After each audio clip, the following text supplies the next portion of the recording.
Gracias al presidente de la mesa directiva del Senado de la República, Gerardo Fernández Noroña, por acompañarnos esta tarde. Senador, qué gusto saludarte. ¿Cómo estás?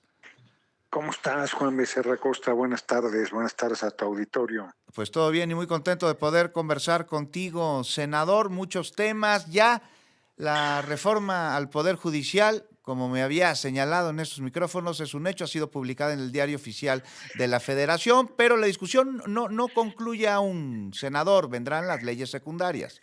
Vendrán las leyes secundarias, pero antes de las leyes secundarias, Juan, está la emisión de la convocatoria, que esa es la piedra de toque, porque la convocatoria, tenemos un mes para sacarla, ya está muy avanzado un anteproyecto, es la que definirá los mecanismos para el registro de los aspirantes, que van a ser, yo creo que decenas de miles, y a lo mejor hasta me estoy quedando corto. Mm.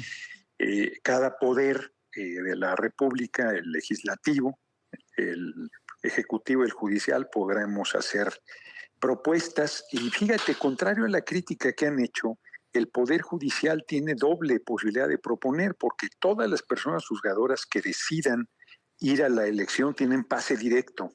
Ujú. Y aparte de ellos, el Poder Judicial puede proponer tanto para los que van en pase directo hasta los que ya son vacantes, todos, él puede proponer el mismo número que el Ejecutivo y el Legislativo. Entonces ellos tienen, yo diría que una ventaja de doble vía de proposición para participar en el proceso de elección. Ahora, ellos han estado muy renuentes al Sí. tema de la elección de las personas juzgadoras, pero eso, pues si no estaba en discusión antes, ahora menos, ya está la reforma publicada y vamos a ser el primer país del mundo que elija a todas las personas juzgadoras, así como lo dije que no había poder sobre la tierra que detuviera la reforma al Poder Judicial, ahora no hay poder sobre la tierra que pueda evitar que se instrumente. Bueno, el único poder que pudiera efectivamente detener eso es el poder del pueblo, el del soberano, pero el pueblo está empujando en ese sentido, así es que por eso insisto que no hay poder sobre la tierra que pueda detener su instrumentación. Y el Y pueblo sí, ya tenemos además. decidió, senador, esta renuencia que señalas que es clarísima desde distintos lados y desde distintas voces, ¿tú consideras que es una renuencia por asuntos jurídicos, por asuntos de justicia o No, meramente políticos. políticos? No, absolutamente políticos. Y yo diría que ilegítimos, además, porque no tiene por qué tener una carga peyorativa el que sean políticos. Es Ujú. legítimo que haya intereses políticos de determinado rumbo de la nación y por lo tanto de la constitución de sus poderes. Pero acá lo que se resiste es a una profunda transformación del Poder Judicial que hasta ahora estaba lejos del pueblo y de los otros poderes de la República y que llegó a tal nivel de soberbia que se creyó por encima del Ejecutivo, por encima del Legislativo e inclusive por encima del soberano, que es el pueblo, haciendo expresiones racistas y clasistas, casi decían, ¿cómo se atreve el pueblo a querer decidir si nosotros somos personas juzgadoras o no? En un arranque de arrogancia impresionante. Eso está decidido desde el 2 de junio, con el respaldo impresionante que el pueblo dio a nuestro movimiento. Y la verdad es que yo creo que van a tener que ir bajando su resistencia porque pues, tienen que entender que así es, eso ya es un hecho.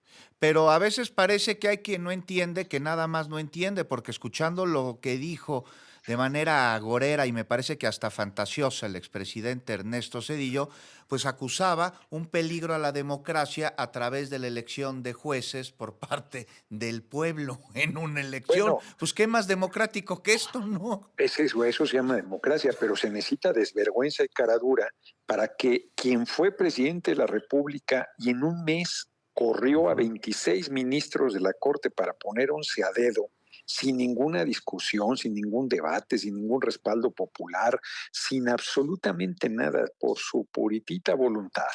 Llegó el 1 de diciembre del 94 y en un mes, en enero del 95, ya estaba la reforma hecha y había mandado a retiro 26 ministros y puso los 11 que él quiso, e inclusive, si mal no recuerdo, estuvieron 2 semanas el país sin Suprema Corte.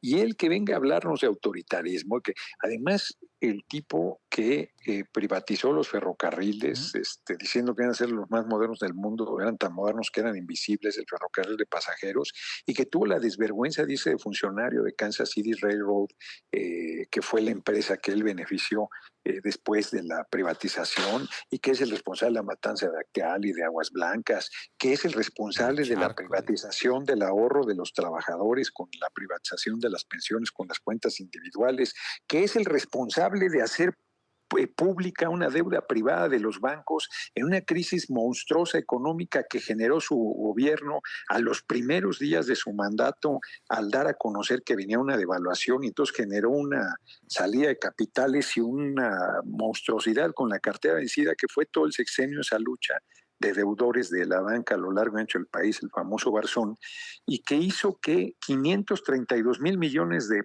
pesos de deuda pública de deuda privada se hicieran públicos, el Fobaproa famoso. Hemos pagado 1 billón de pesos, Juan, 1 millón de millones de pesos, y les debemos 800 mil millones, y ese personaje siniestro nos viene a hablar de democracia. Imagínate. Y de no sé cuándo, es de verdad inaudito.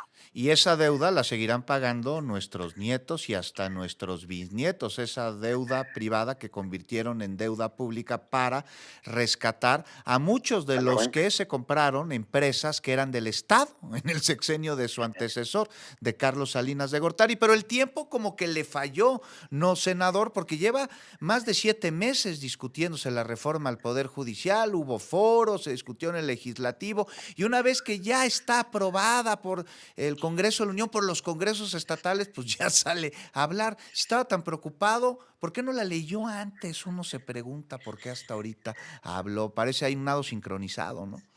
Sí, claro, y además, imagínate, 5 de febrero, como bien dices, envió la iniciativa el compañero presidente López Obrador, se burlaron hasta que se cansaron pensando que no íbamos a tener 2 tercios, y luego hubo un segundo proceso de foros en lo que participó inclusive la Corte, y hubo todas esas protestas de un sector y todo el asunto, la toma violenta de la Cámara de Senadores, que de hecho de eso prácticamente no dice nada, es que es gravísimo, es tan grave, solo para ejemplificar: las Fuerzas Armadas, las Fuerzas Policiales no deben entrar al pleno de la Cámara de Senadores ni de Diputados, o sea, es un recinto, digámosle, que es sagrado, y entra una manifestación ahí violenta y no han dicho nada, y todo esto no le dan la menor importancia, y reviven a Cedillo Ponce León, que lleva décadas viviendo en Estados Unidos y viene a hablarnos de democracia. No, bueno, lo que hay que oír.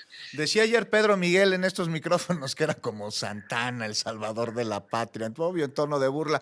Oye, pero ya en un tono distinto, hoy el presidente Andrés Manuel López Obrador, Gerardo Fernández Noroña, habló muy bien de ti. Vamos a escuchar parte de lo que dijo. Y el que me tiene sorprendido, anonadado, Noroña. Qué responsable. Es que Noroña tiene una cualidad, entre otras, un poco conocida. Es buen lector, está preparado. Entonces, eso, por lo general, se desconoce. Es que hay quienes son famosos, pero no leen. En cambio, Gerardo es buen lector. Sabe sobre los límites que tenemos todos. Oye, y me consta que eres buen lector, porque una vez te entrevisté hace exactamente 6 años en tu casa, ahí en el Centro Histórico, y no cabía yo de la cantidad de libros, y de todos me dijiste algún comentario de los que me fui topando, no de todos los que estaban ahí porque eran un friego. Sí, son miles ya. La verdad es que yo no debería comprar un libro más en la vida, pero soy comprador compulsivo. Veo un tema y digo, esto me interesa y esto ya quisiera yo vida que me alcanzara para leer todo lo que tengo. Pero sí, ahorita, fíjate, no me pasa eso casi nunca. Traigo como una docena de libros empezados. Eso no lo hago. Soy, contrario a lo que pudiera parecer, soy bastante ordenado en las lecturas. Pero por azares del destino he tenido que ir haciendo un lado los libros que estaba leyendo y no he acabado. Se llama agenda legislativa, senador, has andado muy ocupado. Sí. Sí, no, y además he tenido que entrar a otras lecturas. Me cayó un tabicón de las memorias de Kissinger de más de 1000 Uy, páginas y con una letrita. No tiene desperdicio, apenas llevo como 70 páginas. Y dije, ya, a ver, me voy a concentrar en este. Y no, voy este fin de semana a Nueva Rosita, ajá, Coahuila, y estoy leyendo un libro sobre la huelga en Nueva Rosita en 1951, lo que se llamó la Caravana del Hambre, que es una infamia. Los sí. mineros vinieron y no les hicieron caso, una lucha importantísima, y decidí por eso, por justo la huelga y la marcha Nueva Rosita, iniciar mis recorridos allá el próximo viernes. Voy Ok. a Saltillo, a Monclova y a Nueva Rosita, Monclova y Saltillo. Y espero poder Entonces, conversar contigo cuando regreses, senador, pero nos cae como siempre el corte, pero es un placer conversar contigo, Gerardo no, Fernández hombre, ahí Noroña. estamos, Juan, y ya iré allá al estudio, que hoy quería ir y el tráfico está, Yo pero lo para sé. aventarse por la ventana, hombre. Ahí está para la próxima. Gracias, senador. Volvemos.